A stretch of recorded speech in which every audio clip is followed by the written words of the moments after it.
So we have gone over normal cognitive aging and what that looks like and how it affects us.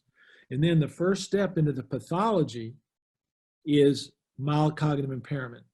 Now we're getting ready to get into dementia, okay? And dementia is an overriding term, okay? And it is defined as a permanent deterioration of acquired intellectual abilities, okay? And with dementia, it interferes with your ability to function in many aspects of life. Now, a lot of people will say, oh, well, my grandmother had dementia, but she didn't have Alzheimer's, or she had Alzheimer's, but I don't think she had dementia. Okay, so next slide. Here's what it looks like. Dementia is the overriding umbrella that incorporates 5 major forms of dementia. The most common after the age of 65, and the most common overall, is Alzheimer's disease, okay? The second is vascular dementia, and we see a combination of people with Alzheimer's and vascular dementia. Now, I don't know how my partners would go with this, but I think that what I see is a lot, having done, so much surgery, vascular surgery, and the cardiovascular surgery, I see a lot of patients that have been diagnosed with Alzheimer's disease that have a very major contribution from vascular disease. Vascular disease is just a little bit of different twist on it. Sometimes you realize that when you realize that language is spared. The third type of dementia is what's called dementia with Lewy body, which is associated with Parkinson's disease. And the fourth type is the one that is the cruelest. It's the most common below the age of 60, and it's called frontal temporal dementia. Very strong genetic inheritance with frontal temporal dementia. When I was at Hopkins, well, here in Charlotte, we might see 2 or 3, maybe 5 cases a year with pure frontal temporal dementia. We'll see a lot of dementia with frontal lobe involvement, but pure frontal temporal dementia, where it affects your behavior so dramatically, is not rare, but it is infrequent. At Hopkins, every Thursday morning, there were 5 families that were in the frontal temporal dementia clinic. This is where lives just come apart because of the behavior and the taxing of the families. The last one I've already mentioned, and that is the CTE, the chronic traumatic encephalopathy, associated oftentimes with athletics, but it can be with some sort of brain injury. But that's a 5th form of dementia. I want to make the point that we in this course are going to go over lots of options and what happens to people. But each patient that has dementia presents uniquely. Okay, they have different presenting symptoms. Oftentimes it unfolds in different ways. They have different underlying personalities and character. Some people have personality disorders. They might have anxiety issues, or they may have oppositional defiance throughout their lives. And so obviously their disease is going to unfold. But so I don't want everyone to think when we present these things that every patient is going to get them. They're not. Your presentation and your disease progress is going to be unique. So that's a very important distinction. Next slide. All right. Why is it so hard on the part of families to kind of pick up early that the patient has dementia? Even in my own family, both my parents had dementia and probably Alzheimer's disease, but we were late picking up both of them. Even after my dad had it, I was late picking it up with my mother. And there's several reasons. And one is that oftentimes our social graces, our ability to communicate short term with other humans, is preserved. And oftentimes, you go to a party and you'll come up to an elderly woman and you will start talking to her, and she will tell you a story, or she will, be talking back and forth to you, and you'll say, good gosh, I hope when I'm 85 years old like she is, that I am still as sharp as she is. You go and get a drink and come back, and she goes through the same litany again. And you go, oh, wait a minute here. Usually it's on the order at a cocktail party of about 5 minutes that the social graces can protect you, all right? But they are intact. The second is that there is such a stigma associated with any mental disease, okay? There's a great term, and it's in the book, The House of, I'm blocking on her last name. I'll think of it in just a minute. She started a chapter with a title that said, there are no casseroles for crazy. Now, what happens is that if you have a stroke, you're diagnosed with cancer, you have a heart attack, your house is full of food, and you've got all the people in the neighborhood coming by and telling, we're pulling for you, Joe, you're doing okay.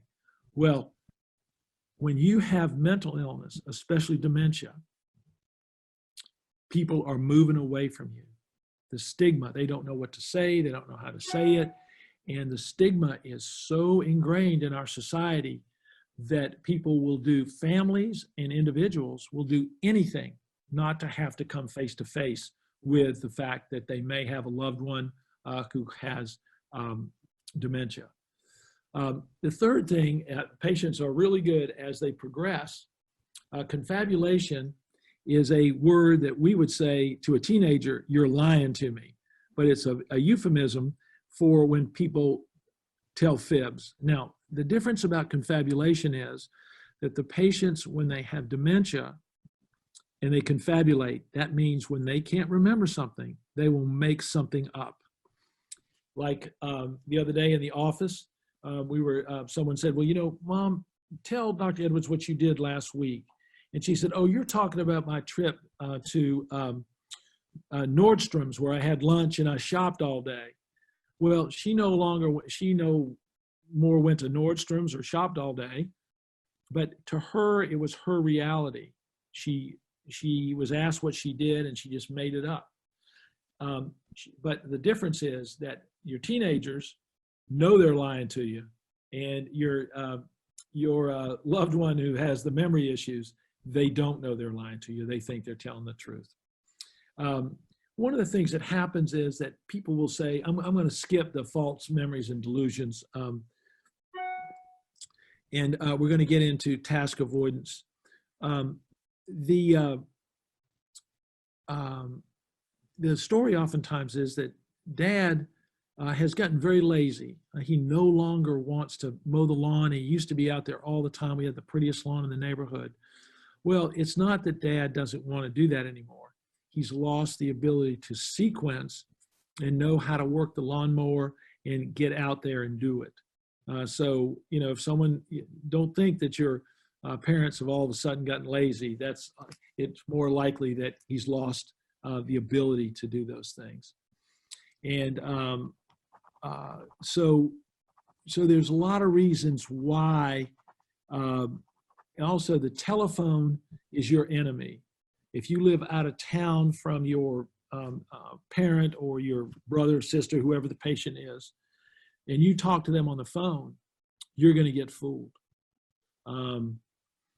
The patients are very good at hiding things, and they want to talk about what they want to talk about, and you think everything's fine.